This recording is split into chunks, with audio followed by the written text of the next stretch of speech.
আজ আমি তোমাদের বানিয়ে দেখাবো ইউপি ফেমাস ঠেকুয়া, যেটা ছট পুজোর সময় বানানো হয়। তো নমস্তে, নমস্কার, সবাই কেমন আছো? আমি অনেক ভালো আছি।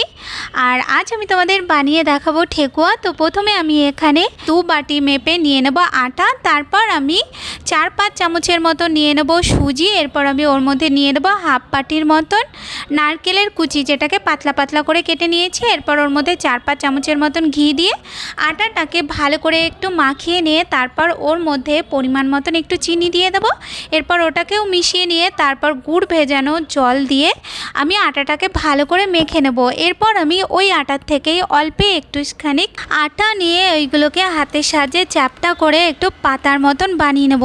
এরপর একটা চামচের সাহায্যে ওর ওপর থেকে এইভাবে হালকা হালকা দাগ করে নিতে হবে।